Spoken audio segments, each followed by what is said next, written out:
Good morning students. हम class 7 का chapter 9 चिड़िया की बच्ची, जिसके लेखक है जनेंद्र कुमार, पढ़ रहे हैं। इसमें आगे देखिए, सेठ और चिड़िया के बीच क्या बात हो रही है। आगे माधव दास ने कहा, प्यारी चिड़िया, पगली मत बनो। देखो तुम्हारे चारों तरफ कैसी बहार है। देखो वह पानी खेल रहा है, उधर गुलाब हंस रहा है। भीतर महल में चलो, जाने क्या क्या ना पाओगी। मेरा दिल वीरान है, वहाँ कब हंसी सुनने को मिलती है। मेरे पास बहुत सा सोना मोती है। सोने का एक बहुत सुंदर घर मैं तुम्हें बना दूंगा। मोतियों की झालर उसमें लटकेगी। तुम मुझे खुश रखना। और तुम्हें क्या चाहिए, माँ के पास बताओ क्या है। तुम यहाँ ही सुख से रहो मेरी भोली गुड़िया।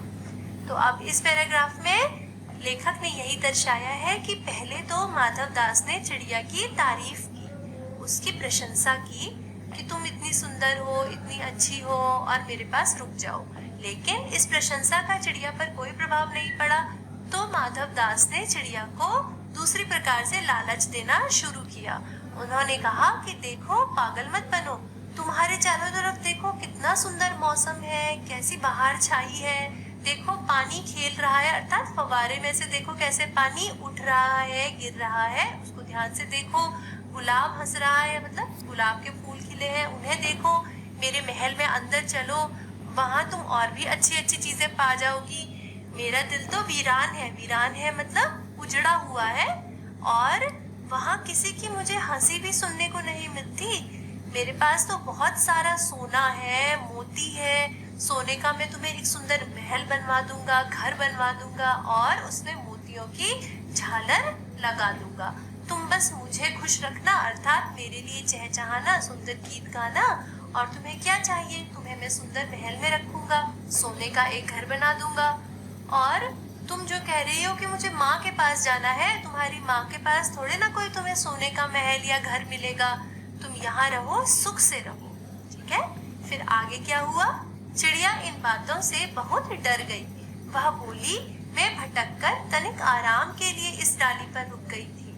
अब भूल कर भी ऐसी गलती नहीं होगी, मैं अभी यहाँ से उड़ी जा रही हूँ। तो चिड़िया को जब उसने ये सब लालच दिया, तो भी चिड़िया को अपनी स्वतंत्रता अधिक प्यारी थी। तो वह इन सारी बातों से डर गई और उसने कहा कि मैं भटक गई थी और थोड़ी देर आराम करने के लिए इस डाली पर आ गई थी। अब तो भूल कर भी मुझसे ऐसी कभी गलती नहीं होगी, मैं अभी यहाँ से उड़ी जाती हूँ। तुम्हारी बातें मेरी समझ में नहीं आ रही हैं। मेरी माँ के घोंसले के बाहर बहुतेरी सुनहरी धूप बिखरी रहती है।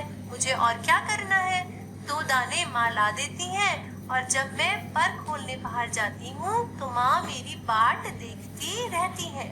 मुझे तुम और कुछ मत समझो, मैं अपनी माँ की हूँ। अब यहाँ पर चिड़िया सेठ माधव दास से कह रही है कि मैं तो थोड़ी देर के लिए तुम्हारे बगीचे में आकर बैठ गई थी, और तुम्हारी जो बातें हैं वो मेरी कुछ समझ नहीं आती। तुम क्या सोने की और मोती की बातें कर रहे हो। मेरी माँ के पास सोने का कोई घर नहीं है, लेकिन उनका जो तिनकों का घोंसला है उसके बाहर बहुत सी सुनहरी धूप बिखरी रहती है। और मुझे क्या चाहिए तुम्हारा सोना, मुझे कुछ नहीं चाहिए।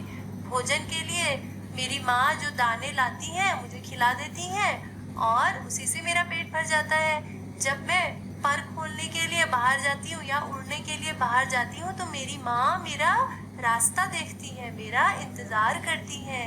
तुम मुझे और कुछ मत समझो, मैं बस अपनी माँ की हूँ, तो मैं अपनी माँ के साथ ही रहूंगी। मुझे किसी प्रकार का लालच मत दो। आगे क्या होता है। माधव दास ने कहा, भोली चिड़िया, तुम कहाँ रहती हो, तुम मुझे नहीं जानती हो। तो माधव दास ने फिर चिड़िया से पूछा कि तुम कहाँ रहती हो, क्या तुम मुझे नहीं जानती। मतलब वो यहाँ पर कहना चाहता है कि मैं तो इतना बड़ा सेठ हूँ, मेरे पास इतना सारा धन है, तो तुम मुझे कैसे नहीं जानती। आगे चिड़िया, मैं माँ को जानती हूँ, भाई को जानती हूँ, सूरज को और उसकी धूप को जानती हूँ, घास पानी और फूलों को जानती हूँ। महामान्य, तुम कौन हो, मैं तुम्हें नहीं जानती।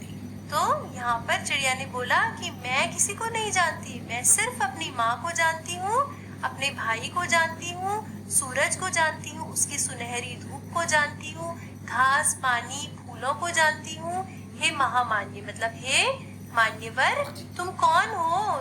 तुम बड़े सेठ हो, चाहे तुम कुछ भी हो, लेकिन मुझे तुमसे कोई मतलब नहीं, मैं तुम्हें नहीं जानती। आगे माधवदास कहता है, तुम भोली हो चिड़िया, तुमने मुझे नहीं जाना, तब तुमने कुछ भी नहीं जाना। मैं ही तो हूँ सेठ माधवदास, मेरे पास क्या नहीं है, जो मांगो मैं वही दे सकता हूँ। अब यहाँ पर फिर माधवदास ने चिड़िया को लालच देने की कोशिश करी है कि भोली चिड़िया, अगर तुम मुझे नहीं जानती तो तुम ऐसा समझो कि दुनिया में तुमने कुछ भी नहीं जाना। मैं सेठ हूँ माधवदास, मेरे पास बहुत सारा धन है, सब कुछ है मेरे पास, तुम जो मांगोगी मैं तुम्हें वह दे सकता हूँ। तो चिड़िया ने कहा, चिड़िया बोली, पर मेरी तो छोटी सी जात है, आपके पास सब कुछ है, मुझे जाने दीजिए। तो चिड़िया ने कहा, अगर आपके पास सब कुछ है तो फिर आपको मेरी क्या जरूरत है? मैं तो छोटी सी चिड़िया हूँ और आपके पास तो हर चीज है, आपको किसी चीज की ऐसी आवश्यकता तो है नहीं, इसलिए आप मुझे जाने दीजिए। तो माधवदास ने क्या कहा?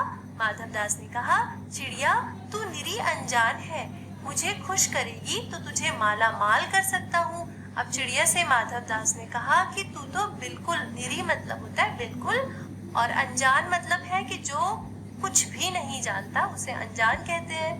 तो माधवदास ने चिड़िया से कहा कि चिड़िया तू तो बिल्कुल ही अनजान है मुझसे, मेरे पैसे से, मेरे ऐश्वर्य से।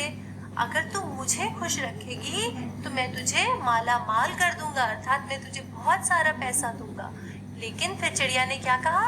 तुम सेठ हो, मैं नहीं जानती सेठ क्या होता है, पर सेठ कोई बड़ी बात होती होगी, मैं अनसमझ ठहरी, माँ मुझे बहुत प्यार करती है। चिड़िया ने क्या कहा?